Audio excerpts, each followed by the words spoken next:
আসসালামু আলাইকুম। আশা করছি সবাই ভালো আছেন, সুস্থ আছেন।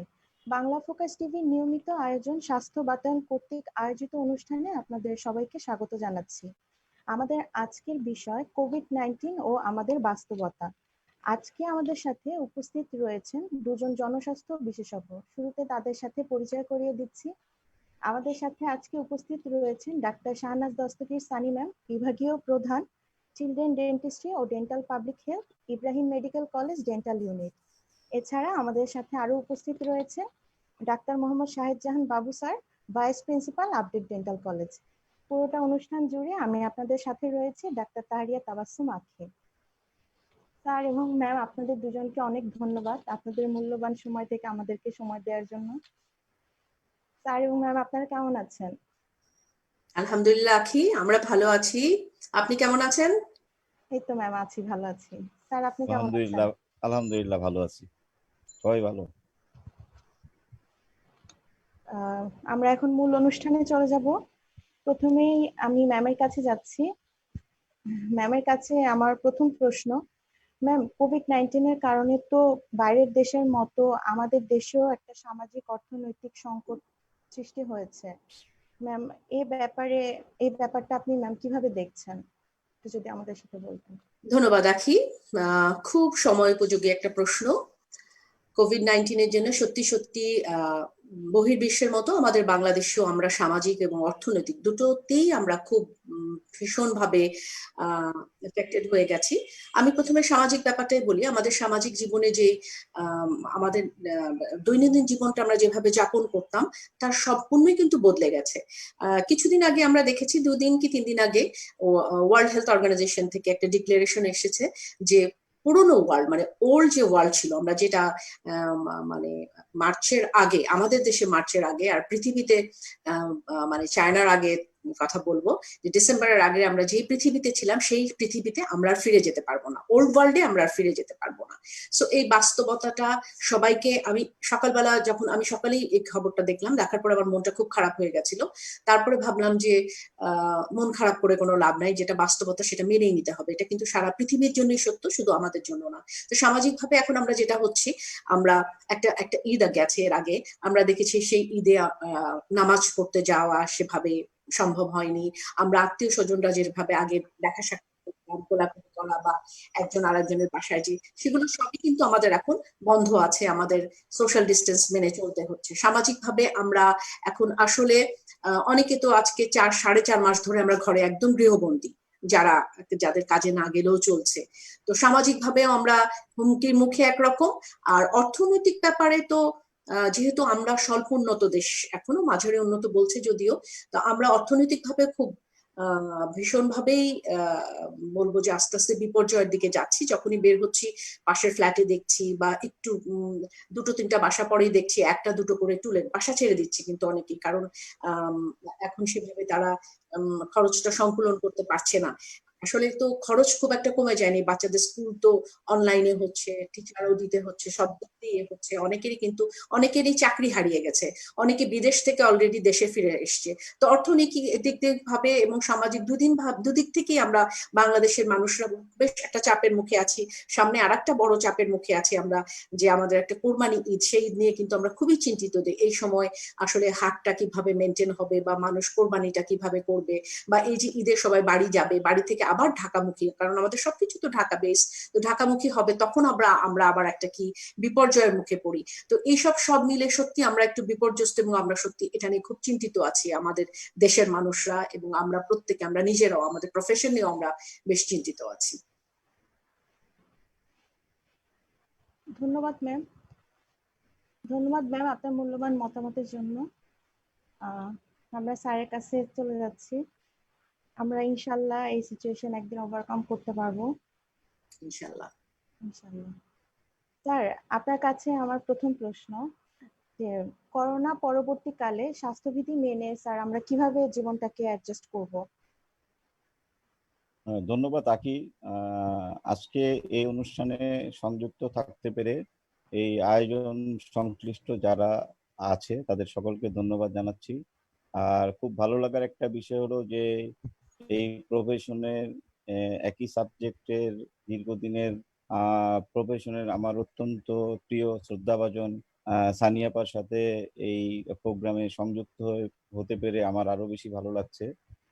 তো আমাদের কোভিড-19 আমাদের যে সামাজিক, অর্থনৈতিক এবং সামগ্রিক অবস্থাকে এক নতুন মাত্রায় এনে দাঁড় করিয়েছে এবং বিভিন্ন মুখী সংকটের সৃষ্টি করেছে, যেটা সানিয়া আপা খুব সুন্দরভাবে বিশ্লেষণ করলো এবং বাস্তবিক ঘটনাগুলো তুলে ধরলেন। তো আমাদের আসলে করোনা পূর্ববর্তী কালের জীবন ব্যবস্থা এবং পরবর্তী কালের জীবন ব্যবস্থা অবশ্যই ভিন্ন হবে এবং আমাদের সবসময় মনে রাখতে হবে যে করোনাকে অ্যাডজাস্ট করি আমাদের চলতে হবে। সেই অ্যাডজাস্টমেন্টটা কি? সেই অ্যাডজাস্টমেন্টটা হলো যে অবশ্যই সুন্দরভাবে স্বাস্থ্যবিধি মেনে আমাদেরকে চলতে হবে, আমাদের সামাজিক দূরত্ব নিশ্চিত করতে হবে এবং সর্বোপরি অথেন্টিক যে ইনফরমেশন, যে তথ্য, সেই তথ্যগুলির উপর আমাদেরকে নজর দিয়ে সরকার প্রদত্ত বা অনুসৃত যেই দিক নির্দেশনা দিবেন, সেই দিক নির্দেশনা অনুযায়ী আমরা চলবো এবং এইভাবে আমরা জীবনটাকে অ্যাডজাস্ট করার চেষ্টা করব। ধন্যবাদ স্যার। স্যার আপনাকে অসংখ্য ধন্যবাদ আপনার মতামতের জন্য। ম্যামের কাছে আবারও চলে যাচ্ছি। ম্যাম, আপনি তো ইব্রাহিম মেডিকেল কলেজ ডেন্টাল ইউনিটের মতো একটা বৃহৎ প্রতিষ্ঠানে কর্মরত আছেন। তো ম্যাম, সেখানে করোনা প্রতিরোধের এক্সপিরিয়েন্সটা যদি আমাদের সাথে একটু শেয়ার করতেন। হ্যাঁ আখি, আমি এই বিষয়টা একটু ডিটেলসই বলি। বারডেম তো একটা বড় প্রতিষ্ঠান, এখানে আমাদের কিন্তু আমরা কিন্তু অফিস করেছি 23 তারিখ পর্যন্ত, কিন্তু আমরা পুরো অফিস করেছি, প্রত্যেক ডিপার্টমেন্টে আমরা কাজ করেছি। মানে আমি মার্চের 23 তারিখ পর্যন্ত বলছি। তারপরে আমাদেরকে 24 তারিখের পর থেকে আমাদের যেটা করা হলো, আমাদের ইন্ডিভিজুয়াল যে ডিপার্টমেন্ট গুলো আছে, ইন্ডিভিজুয়াল ডিপার্টমেন্ট আমরা সবাই জানি, আমাদের প্রত্যেকের আলাদা আলাদা কনজারভেটিভ ডিপার্টমেন্ট, ডিপার্টমেন্ট, সব ডিপার্টমেন্ট গুলোকে তখন বন্ধ রেখে আমাদের যে আমাদের একটা ইয়ে আছে যেখানে আমরা ডায়াগনোসিস করি, সেই ডায়াগনোসিস ডিপার্টমেন্টটা আমাদেরকে ওপেন করে দেওয়া হয়েছে এবং এখানে যেটা করা হয়েছে যে একটা রোস্টার তৈরি করে দেওয়া হয়েছে। কারণ আমরা বারবার বলছি কি সামাজিক দূরত্ব মানে সোশ্যাল ডিস্টেন্সের কথা বলছি। তো তখন যখন আমরা সবগুলো ডাক্তার একসাথে কাজ করলে আমরা সেই সোশ্যাল ডিস্টেন্সটা মেনে চলা সম্ভব না। সো আমাদের যে রুমটা, সেটার হিসাবে আমাদেরকে ঠিক করে দেওয়া হয়েছে 2 জন ডক্টর। আমরা একজন সিনিয়র কনসালটেন্ট থাকি এবং আমাদের সাথে একজন জুনিয়র। এভাবে আমাদেরকে এখন রোস্টারটা করা আছে। আমাদের তো সপ্তাহে 6 দিন অফিস হয়, 6 দিনই আমরা সকাল থেকে শুরু হয় আমাদের 8টা থেকেই কিন্তু শুরু হয়ে যায় আমাদের আউটডোরটা। 8টা থেকে আমরা মোটামুটি এখানে আমাদের 1:30 2টো পর্যন্ত আমরা রুগী দেখি এবং আমাদের আমরা কিছুটা রিস্কের মধ্যে আছি, কিছুটা রিস্কের মধ্যে না, খুব ভালো রিস্কের মধ্যে আছি। বিষয়টা বলতে বোঝা যাবে। ঢাকা ডেন্টাল কলেজে যেমন একটা ফ্লু কর্নার আছে।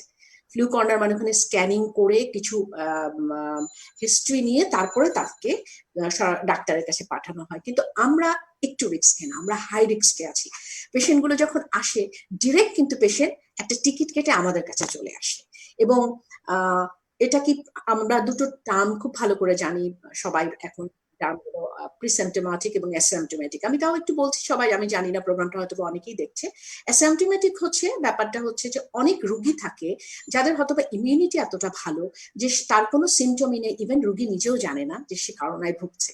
আর প্রিসিম্পটোম্যাটিক হচ্ছে এমন কিছু যাদের হয়তো বা সে গতকাল এক্সপোজড হয়েছে, ঠিক আছে, সে গতকাল এক্সপোজড হয়েছে বা 2 দিন আগে এক্সপোজড হয়েছে, তার সিমটম গুলো এখনো আসা শুরু হয়নি, সেগুলো হচ্ছে প্রিসিম্পটোম্যাটিক।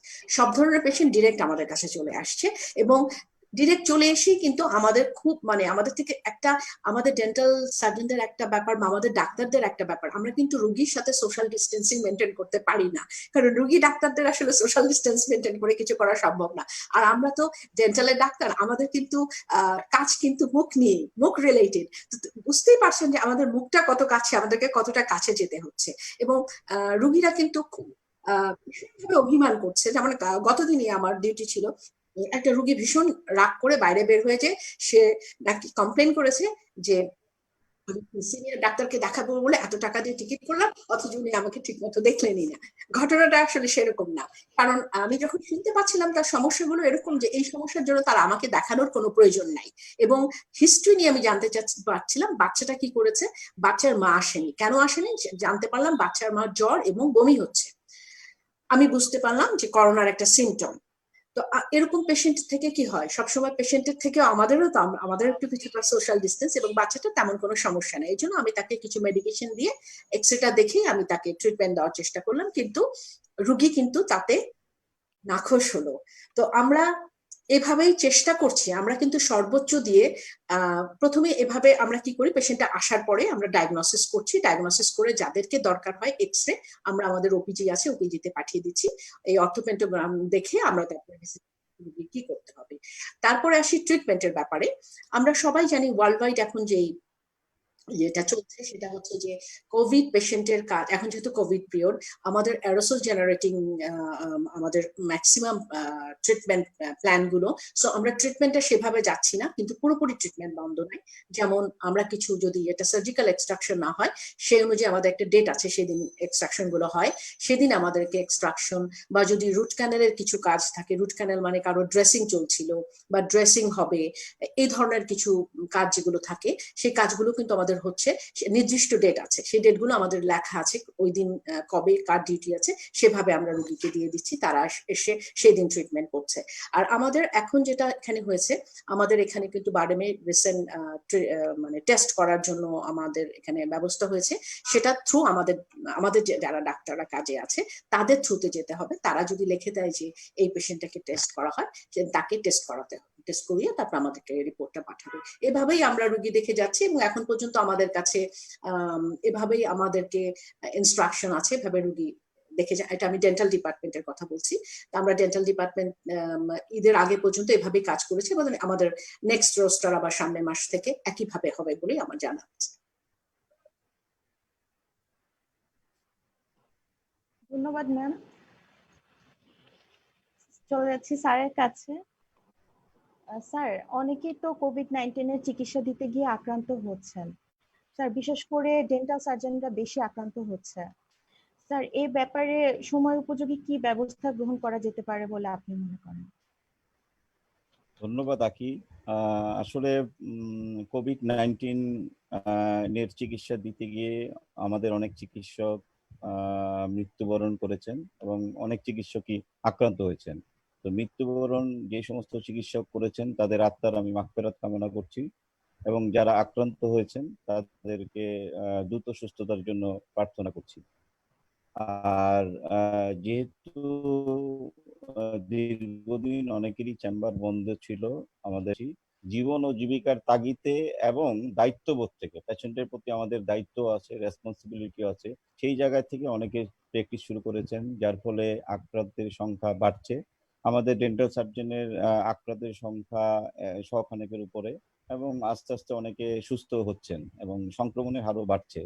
তবে যে জিনিসটা আমাদের করতে হবে, সংক্রমণের ঝুঁকি থেকে মুক্ত থাকার জন্য, নিজেকে বিপদ মুক্ত রাখার জন্য CDC, centre for disease and control and prevention সুন্দর গাইডলাইন দিয়েছে, সেই গাইডলাইন আমাদের ফলো করা উচিত।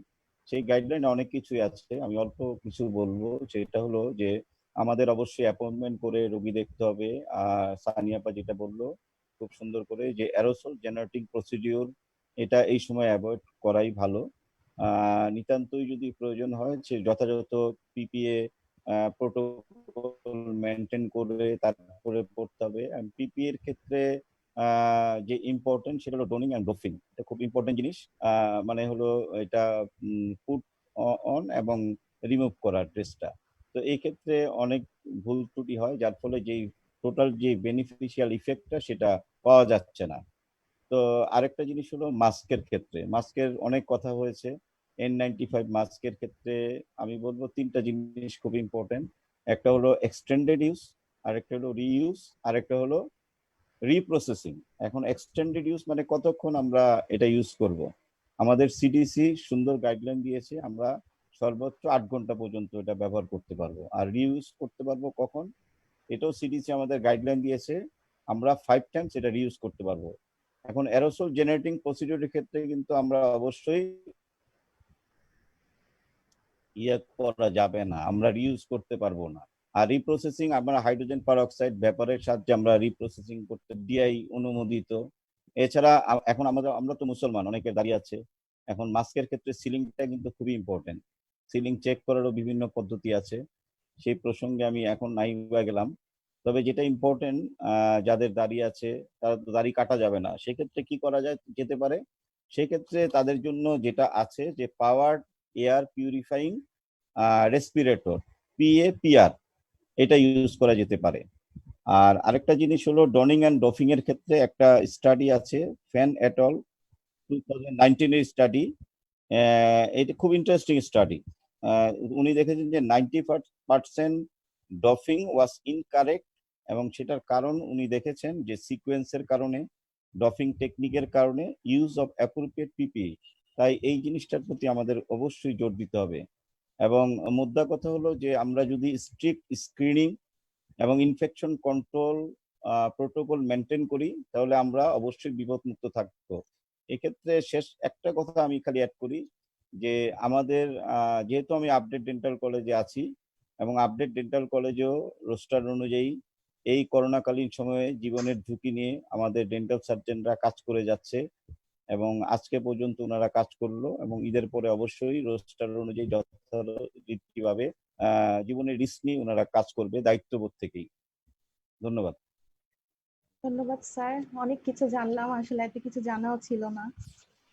অসংখ্য ধন্যবাদ। কিছু কমেন্ট পড়ে নিচ্ছি। আমাদের সাথে শেখ হান্নান আছে, উনি বলছে যে nice to see you all, very informative session. এছাড়াও আমাদের সাথে আছেন রাসেল পারভেজ, বলছেন যে বাহ, অনেক কিছু জানতে পারতেছি, বেশ ভালো হচ্ছে। তো আপনারা সবাই সাথে থাকেন।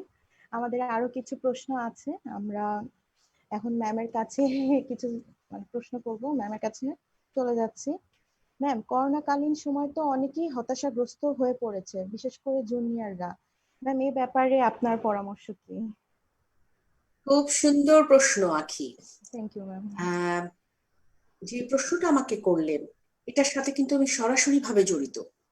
জড়িত মানে কি, আমি বাংলাদেশ ডেন্টাল সোসাইটির ভাইস প্রেসিডেন্ট, এবং আমি আরো অনেক কিছু অর্গানাইজেশন বা এগুলো করছি, এবং আমি পার্সোনালি ডেন্টাল সার্জনদের সাথে আছি। ব্যক্তিগতভাবে অনেক ফোন আসছে হতাশার ব্যাপারে, যে ম্যাডাম কি করব, বা আপা এই অবস্থায় কি করব। প্রথম কথা আমি বলবো, আমি খুব আশাবাদী মানুষ। এখানে আমি একটু কথা বলতে চাই। একটা কিন্তু প্রবাদ আছে ইংরেজি, সার্ভাইভাল ফর দ্য ফিটেস্ট। আমরা যদি একটু দেখি, অনেক পিছিয়ে যদি যাই, ডাইনোসর বলে একটা প্রাণী ছিল পৃথিবীতে, মস্ত বড় প্রাণী, যেটার এখন জাস্ট এর যে কঙ্কালটা, সেটা মিউজিয়ামে রেখে দেওয়া আছে। যদি নিউ ইয়র্কে কেউ যায়, এরকম 2-4টা মিউজিয়ামে রেখে দেওয়া আছে। এটা কিন্তু বিলুপ্ত হয়ে গেছে, এত বড় একটা প্রাণী। কিন্তু আমরা ছোট্ট তেলাপোকা যদি দেখি, এটা কিন্তু বিলুপ্ত হয়নি। কারণ সে কি করছে, তার এডাপ্টিবিলিটি এত বেশি। সে নিজেকে চেঞ্জ করে করে করে, সমস্ত সিচুয়েশনে নিজেকে চেঞ্জ করে করে করে অ্যাডাপ্ট করতে করতে সে এখন পর্যন্ত টিকে আছে, এবং হয়তোবা পৃথিবী ধ্বংস হওয়া পর্যন্ত টিকে থাকবে। তো সেই জন্য আমি এখানে এই কথাটা বলার কারণ হচ্ছে যে কেউ আমাকে ধাক্কা দিয়ে যদি পানিতে ফেলে দেয়, আমি হয়তো একটা শিপে করে যাচ্ছি, আমি যে কোনো কারণে কেউ ধাক্কা দিয়ে ফেলে দিল বা পড়ে গেলাম, তখন মানুষকে কি করতে হবে? তখন শুনতে হতাশা বা আমি তো এরকম ভাবানা, তখন কি করে মানুষ?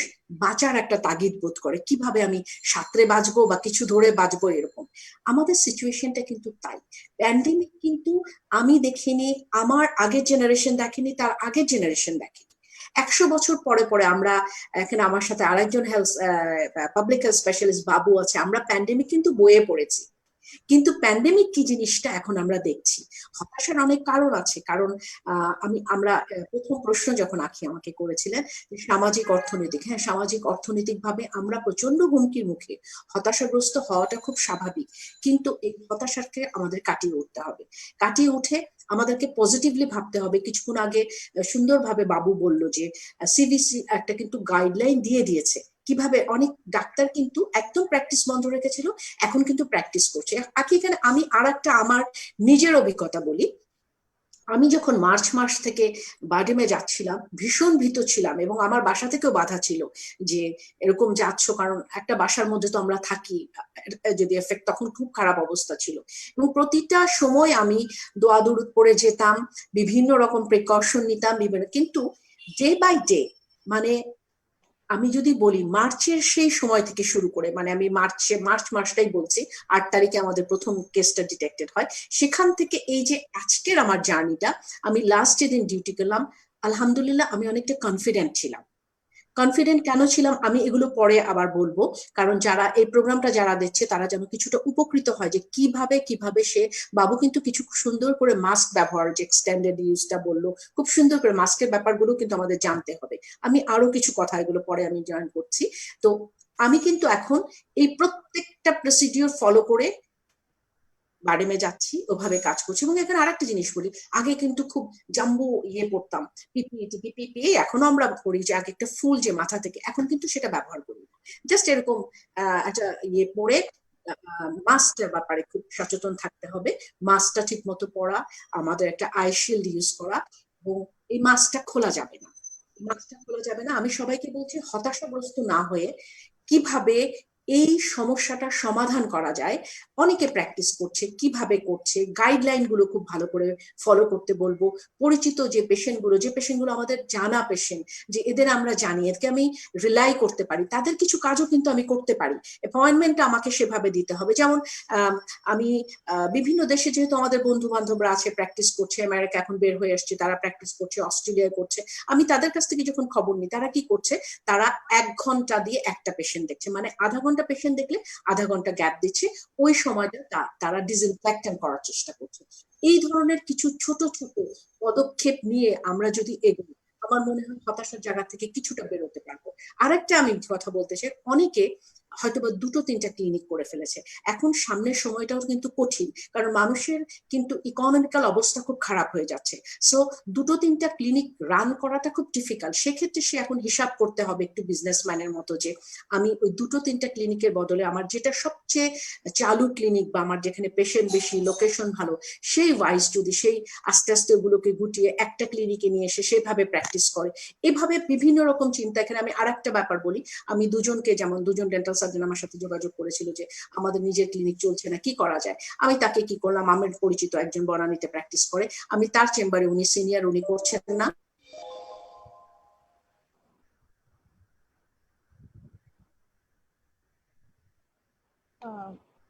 ম্যামের সাথে সংযোগ বিচ্ছিন্ন হয়ে গেছে।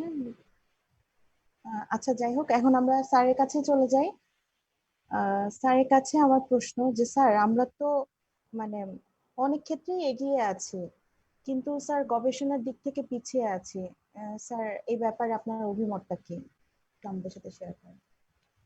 থ্যাংক ইউ আখি। আসলে এই প্রসঙ্গের আগে আমি যেটা বলতে চাচ্ছি যে জুনিয়রদের যে হতাশা, আহ, যে সমস্যাটা, আসলে হতাশা সব প্রফেশনেই আছে। যেহেতু আমাদের আমরা আমরা ডেন্টিস্ট্রি প্রফেশনের সাথে সরাসরি জড়িত, এই জন্য এটাকে আমরা একটু বড় করে দেখছি। এবং এই হতাশা কেটে ওঠার জন্য সানিয়াপা কিন্তু খুব সুন্দর করে প্র্যাকটিক্যালি খুব ভালো দিকগুলোই তুলে ধরলো। এবং অবশ্যই হতাশা আমরা আশা করি কেটে যাবে, কেটে অবশ্যই সুদিন আসবে। আর যেটা খুব সুন্দর একটা কথা বললো সানিয়াপা, যেটা আমার কাছেও খুবই ভালো লাগলো, যাদের 2-3টা চেম্বার আছে এবং সামনের দিনগুলিতে বা এই যে অ্যাডজাস্ট করে চলা, এটারও কিন্তু অনেক শিক্ষণীয় একটা ব্যাপার আছে। এই জন্যই সিনিয়রদের কাছ থেকে আমাদের শুনতে হবে, বুঝতে হবে। অবশ্যই সেই সংখ্যাগুলিকে কমিয়ে একটা জায়গায় নিয়ে আসা, এটা অবশ্যই ভালো হবে। এছাড়া আরেকটা জিনিস, মেন্টালি বা মোরালি খুব সাপোর্ট দিতে হবে যাতে কনফিডেন্সটা ডেভেলপ করা যায় এক্ষেত্রে। এবার আমি আসি তোমার যে প্রসঙ্গ, সেটা হলো রিসার্চ অ্যাক্টিভিটির দিকে। আমরা আসলে বাস্তবিক অর্থে অনেক পিছিয়ে আছি। যেহেতু এই সাবজেক্টে দীর্ঘদিন ধরে শিক্ষকতা করছি এবং এই ফিল্ডে বিচরণের একটা সুযোগ আমার তৈরি হয়েছে, এবং দেশে বিদেশে এটার উপরে পড়াশোনা করেছি। তো একটা জিনিস স্পষ্ট যে আমাদের আসলে রিসার্চ অ্যাক্টিভিটি খুবই কম। আমাদের এত বৃহৎ আহ, আহ, আমাদের জনগোষ্ঠী, কিন্তু আমাদের কোনো পাবলিক হেলথ বিশ্ববিদ্যালয় নাই। এটা অবশ্যই একটা পাবলিক হেলথ বিশ্ববিদ্যালয় আমাদের দরকার। আর আমাদের রিসার্চ অ্যাক্টিভিটির সংখ্যা খুবই কম। উন্নত মানের রিসার্চ ল্যাবের সংখ্যা যথেষ্ট ভালো নেই। এছাড়া আছে আমাদের ফান্ডিং এর অপ্রতুলতা। এই জিনিসগুলি যদি ওভারকাম করা যায় তাহলে রিসার্চের ব্যাপারে আগ্রহ বাড়বে এবং রিসার্চ অ্যাক্টিভিটি বাড়বে। আর খুব ইম্পর্টেন্ট হলো রিসার্চ অ্যাক্টিভিটি যদি না বাড়ে তাহলে আমাদের যেই আধুনিক বিজ্ঞানসম্মত যে চিকিৎসা শিক্ষার প্রসার, সেই প্রসার খুব ভালোভাবে হবে না। আমরা উন্নত বিশ্বের বা আমাদের পার্শ্ববর্তী দেশ থেকেই আমরা পিছিয়ে পড়বো। তাই এই জিনিসটার প্রতি অবশ্যই জোর দিতে হবে। আমি নিজে নেদারল্যান্ডে ট্রেনিং করে আসছি। আমার শ্রদ্ধেয় সানিয়াপাও নেদারল্যান্ডে একই ইনস্টিটিউট থেকে আমরা ট্রেনিং করেছি। উনি 1 বছর আগে গিয়েছিলেন, আমি তার পরের বছর গিয়েছি। তো সেখান থেকে আমরা অনেক কিছু অ্যাক্টিভিটিস গুলি দেখে আসার সুযোগ হয়েছে এবং আসলে নেদারল্যান্ডের অবস্থা আমাদের অবস্থা তো এক নয়, তবে আমাদের সক্ষমতা যতটুকু আছে সেই অনুযায়ী আমাদেরকে অবশ্যই এই ব্যাপারে জোর দিতে হবে। এটা এই ব্যাপারে কোনো সন্দেহের কোনো অবকাশ নাই। আমাদের এই দিকটা আমরা আসলেই পিছিয়ে আছি। Thank you. ধন্যবাদ স্যার আমাদের সাথে মূল্যবান মতামত শেয়ার করার জন্য।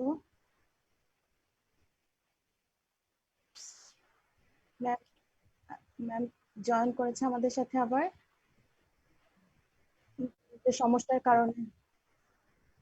ইন্টারনেটের সমস্যার কারণে হয়তো এরকম হচ্ছে।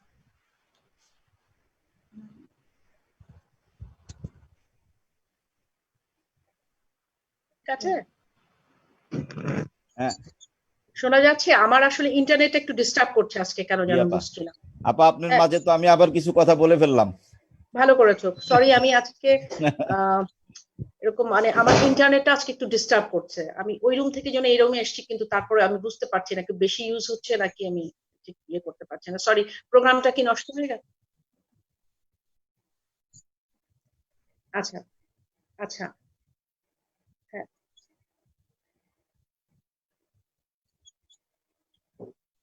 ম্যাম আচ্ছা, আমরা কি এখন লাইনে? আমি কি ফোনটা সামনে নিব নাকি দূরে রাখবো?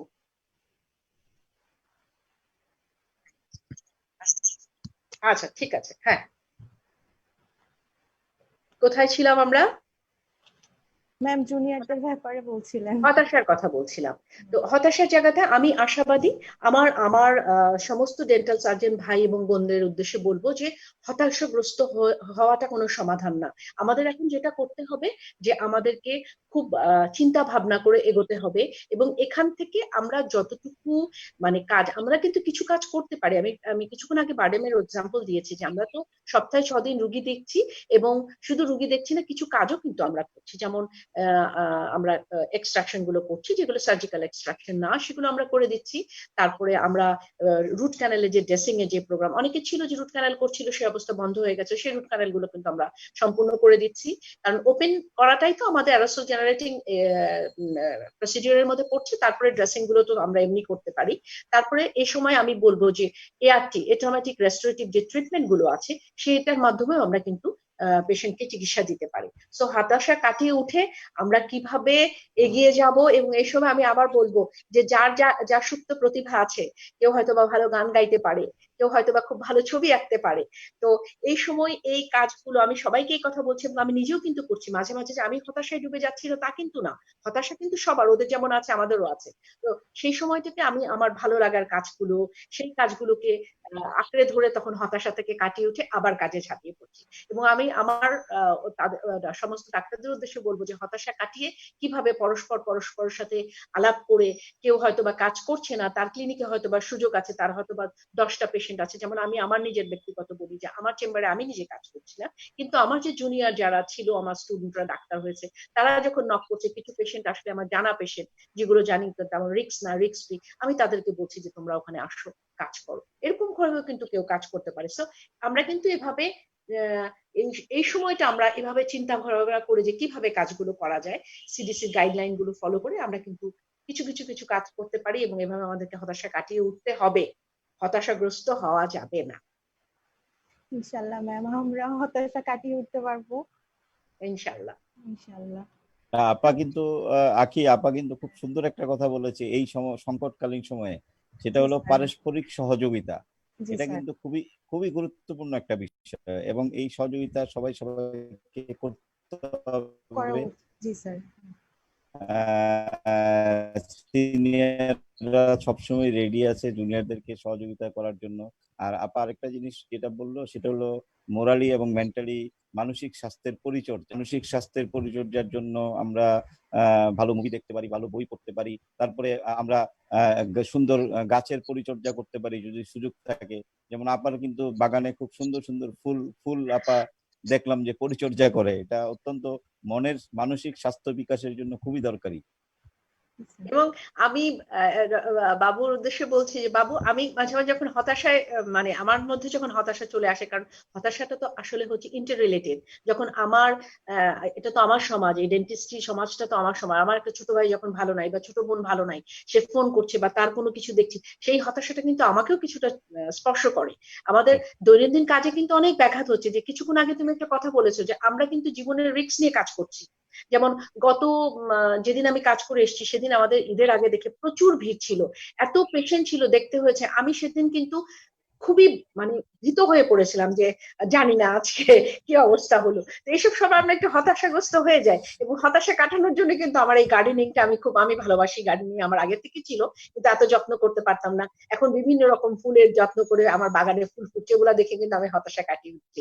সো এরকম করে আমি অনেককে দেখি, কেউ কেউ ছবি আঁকতে পারে ভালো, কেউ খুব ভালো গান গাইতে পারে। আমার মনে হয় এই সময়, আর ওই যে একটা কথা বাবুও বললো, যে আমাদের পরস্পরকে সহযোগিতা করতে হবে। আমার হয়তো একটা সহযোগিতার জায়গা আছে, সেই জায়গাটা থেকে আমি করব।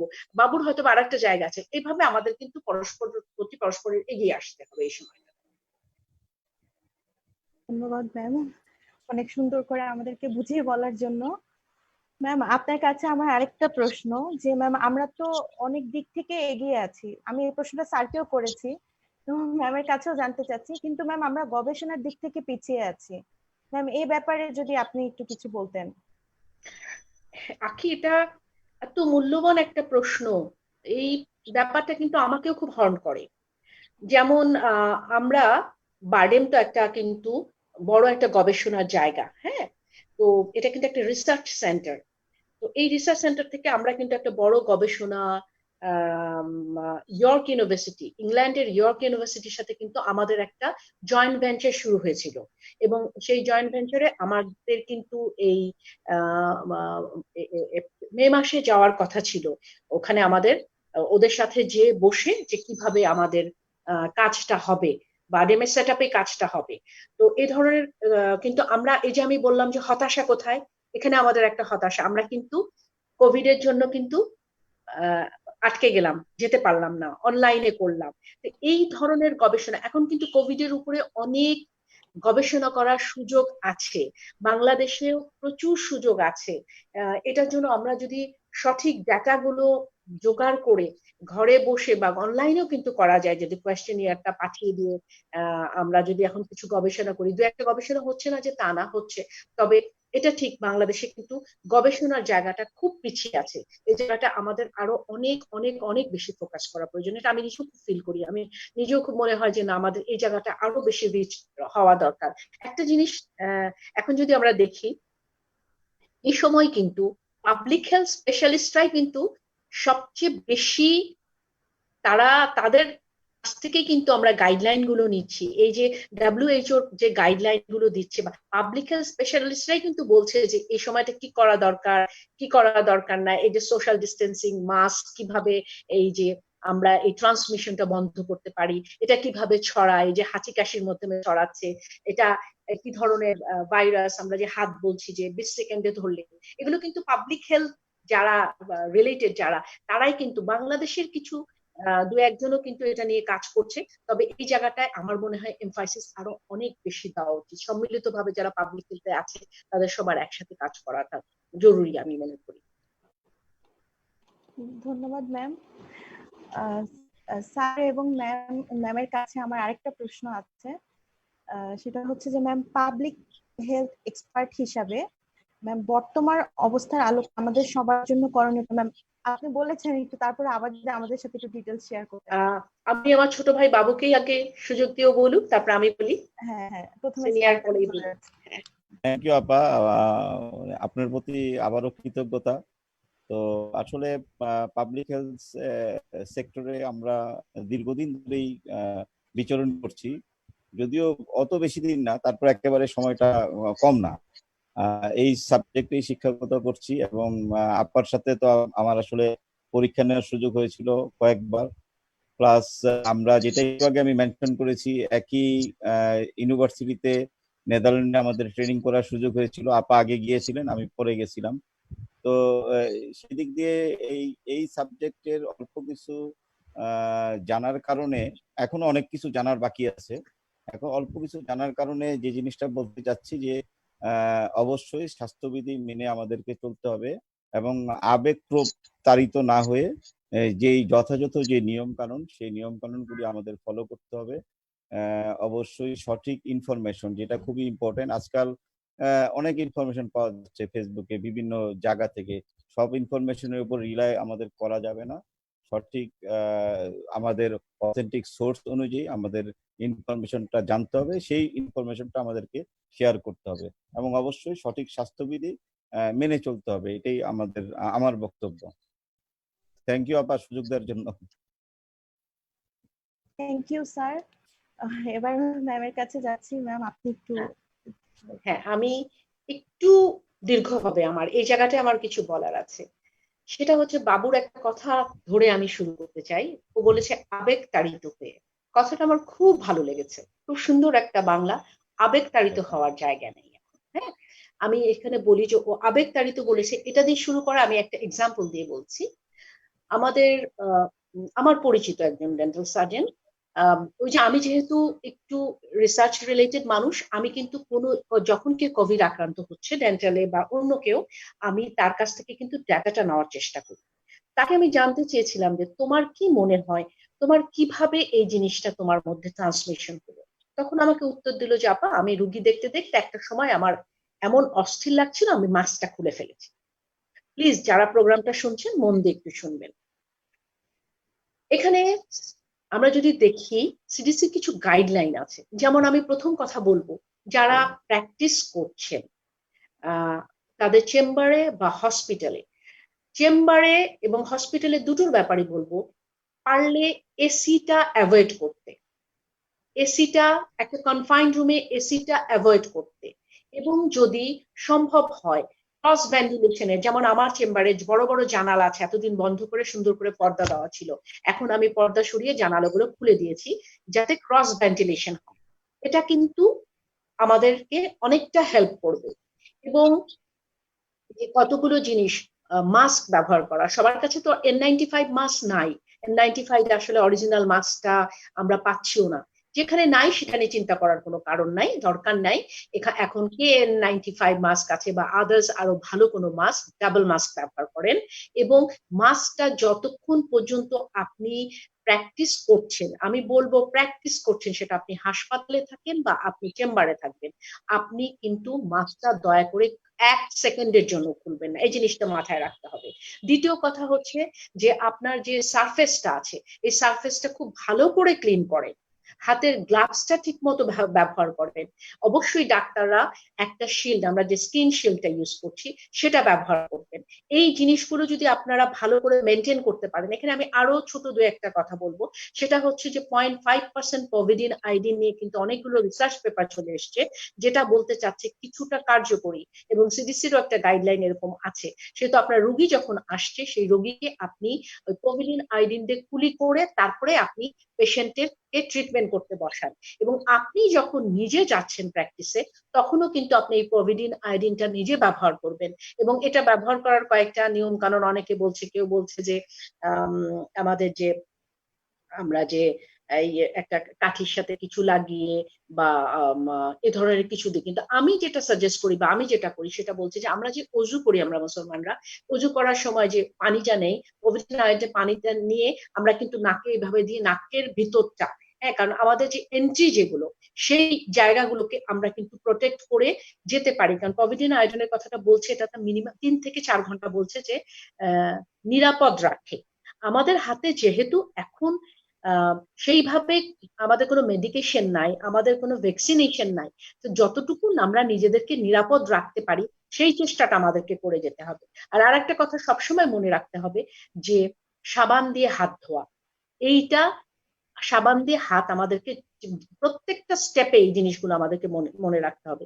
এইভাবে করে যদি আমরা প্র্যাকটিসটা করি এবং অ্যারোসল জেনারেটিং আপাতত বন্ধ রেখে আমরা ওই যে বললাম যে ক্রস ভেন্টিলেশনের একটা ব্যবস্থা করে এভাবে যদি আমরা কাজ করি অনেকটাই নিরাপদ থাকা সম্ভব। হতাশাকে কাটিয়ে আমার কথা আমরা হতাশা কাটিয়ে এইভাবে আমরা সঠিক জিনিসগুলো জেনে আমরা যে প্র্যাকটিস করছি যতটুকু নিজেদেরকে অবশ্যই নিজেকে সুরক্ষিত রেখে আমরা কিন্তু কিছু কিছু প্র্যাকটিস করতে পারি। সবার জন্য আমার এইটুকুই অনুরোধ যে এই ব্যাপারগুলো যেন কখনোই যেন আমরা এটাকে নেগলেক্ট না করি এই ভাইরাসটাকে, যে না কিছুই হবে না, আমার তো এতদিন কিছু হয় নাই, আরে এতদিন ধরে প্র্যাকটিস, এই ধরনের কোনো কনফিডেন্স বা এই ধরনের কোনো ব্যাপার মাথার মধ্যে আনা যাবে না। নিজেকে সুরক্ষিত রেখে তারপরে প্র্যাকটিস করতে হবে। ধন্যবাদ ম্যাম, অনেক সুন্দর করে বুঝিয়ে বলার জন্য। আমাদেরকে আসলে হতাশা কাটিয়ে উঠতে হবে এবং মেনটেন করতে হবে। হ্যাঁ, আমাদের আরো অনেক কমেন্ট ছিল, প্রশ্ন ছিল, কিন্তু সময় স্বল্পতার কারণে সব প্রশ্নের অ্যান্সার দেওয়া আসলে সম্ভব হয়নি। আবারও দেখা হবে ম্যাম নতুন কোনো বিষয় নিয়ে, নতুন কোনো অতিথির সাথে। এই বিষয় ব্যক্ত করে স্যার এবং ম্যামকে ধন্যবাদ জানিয়ে আজকের প্রোগ্রাম এখানেই শেষ করছি।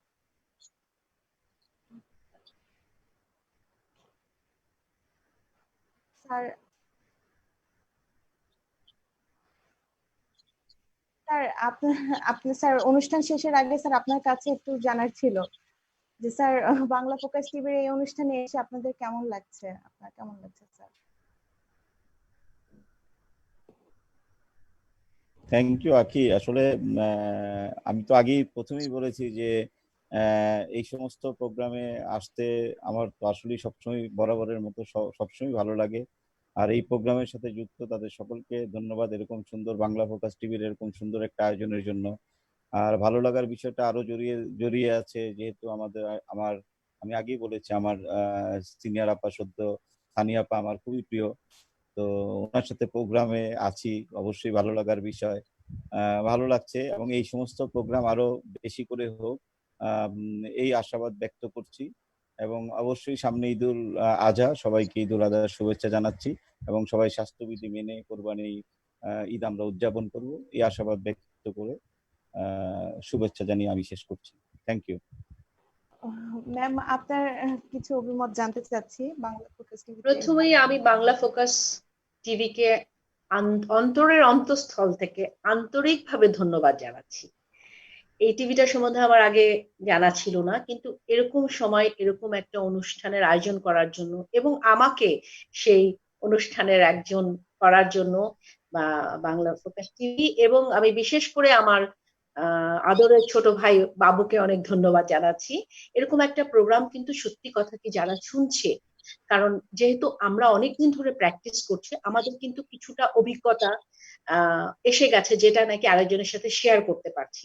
এটা একটা এই টিভি যে এই সুযোগটা করে দেওয়াতে আমি অনেকের সাথে শেয়ার করতে পারছি, আমার একার পক্ষে সম্ভব ছিল না। সেই জন্য এই টিভিকে আমি অনেক ধন্যবাদ জানাচ্ছি এবং তাদেরকে আমি আবারও ধন্যবাদ জানাচ্ছি যে আমার আজকে ইন্টারনেটে একটু সমস্যা হচ্ছিল, কিন্তু তারা খুব সুন্দরভাবে ব্যাপারটা ম্যানেজ করেছে।